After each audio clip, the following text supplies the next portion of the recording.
When women lead, we see ripple effects. Children are healthier, incomes are higher, communities make better decisions, and progress lasts longer. At the Hunger Project, we don't start with women because it's symbolic. We start with women because it's effective. When women step into leadership, they don't just improve their own lives.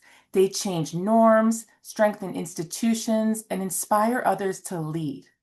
That's been at the heart of our work for nearly 5 decades. Okay, so to bring that to life, I'm so pleased to introduce my colleague, Agatha Quayson, who I will invite to join me now on screen. Hello, Ruth, and hi, everyone. Thank you very much for the opportunity to be part of this important discussion.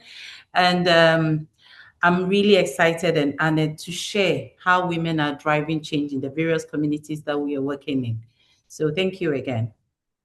When I visited our work in Zambia last year, I saw firsthand the power of knowledge and how it opens doors of possibility for women and others. In particular, knowledge around farming and finances. So in Ghana, when women gain access to farming knowledge and financial literacy, what shifts do you see in their confidence and economic independence? Um, that's interesting. You know, for most women who engage in farming, especially in Ghana, these women are seen, as I mentioned earlier, as mostly in the background. So even though they work the land, they do not take a major role in terms of decision making, regarding their pricing or sales, or even management of the farm. At the Hunger Project, we've trained over 200,000 women when it comes to agronomic practices. And in such instances, we've observed that women who have passed through this training, and we have examples, several examples of women who have passed through this training. We've observed that women who have passed this training have really we've seen shifts in their lives, because, for instance, there's a woman called Joyce in one of our epicenters who, after going through our training, learned how to graft, how to prune it, as a cocoa farmer, and even how to manage pests in the farm. And at the end of the going through the training, this woman has, really testified that not only has her farm, he has he improved yield in the farm, she's also gained that knowledge to even rent more lands to expand her farm. Additionally, she's also learned how to keep records, how to be able to distinguish or separate household income from her farm income, and be able to, negotiate for pricing. So currently, the shifts that we are seeing is, unlike before, that these women will just be planting or growing or producing for survival. These women are moving away from survival and planting or growing their crops more strategically.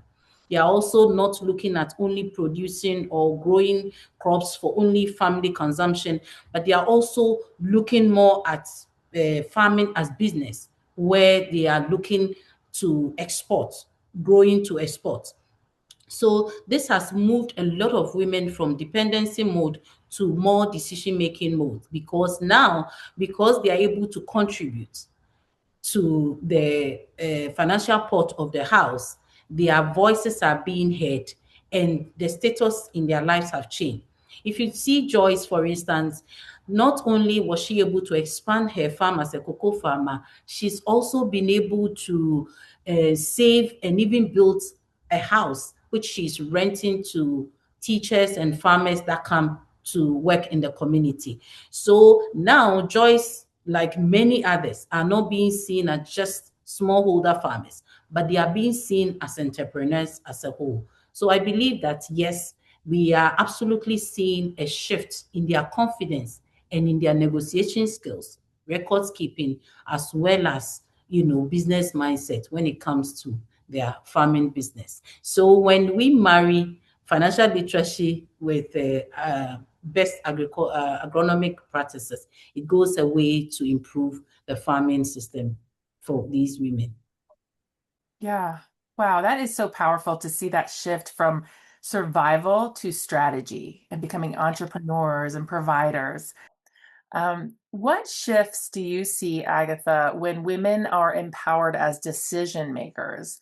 And and as a follow-up, I'd ask, they're empowered as decision makers, but why is that so critical to long-term sustainable change?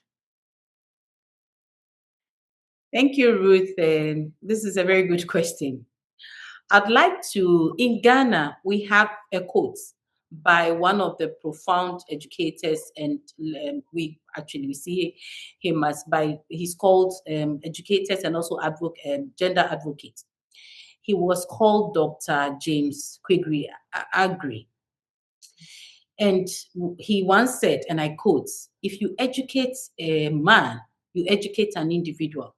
But if you educate a woman, you educate a nation. Why did Dr. Agre say this? He implied that whilst some educated men might seek personal advancement, an educated woman who plays a key role in the family by taking care of the house chores, upbringing of children and all that, would impact this knowledge directly to the next generation.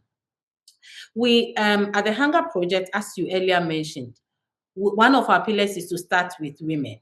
And when we do start with women as agents of change, we see the ripple and the multiplier effects that follows. At the Hunger Project Ghana, we have trained a number of women, and we are seeing a trend, especially from our epicenter. Some women who were very shy now taking up decision-making roles at the local assembly. We are seeing women taking up epicenter chairperson positions. We are seeing women taking unit committee, and even some aspiring to become queen mothers in their communities. And when they do that, they do not just, change their family, they also change the community. It's all about mindset. When you look at our women empowerment program and also our vision, commitment, and action workshop, most of the women that have passed through this, that initially could not contribute to decision making at home, now reports about 70, according to our male data, about 72 of them are reporting joint decision making in their homes. And this is amazing because when women change their mindset from we cannot to we can, communities transform, hope is restored, and then resilience is built. So I do think that when women are allowed to take up decision-making roles, they don't climb the ladder alone. They pull others along with them. And that is why it is important that we invest in women for a long-term sustainability, because obviously when women are empowered, then the impact is enormous, not only for their families, but for the community as a whole. Well, today is a reminder that when women are at the center, communities thrive, and that lasting change is possible when leadership comes from within. What we've shared with you today is just one window into a much bigger global partnership, one that spans countries, cultures, and generations, and one that each of you is already a part of simply by being here. However you choose to engage next, by learning, by sharing, by investing, please know that your presence matters. Ending hunger is not the work of any one person or organization. It's the work of people coming together across borders, committed to dignity, equity, and possibility.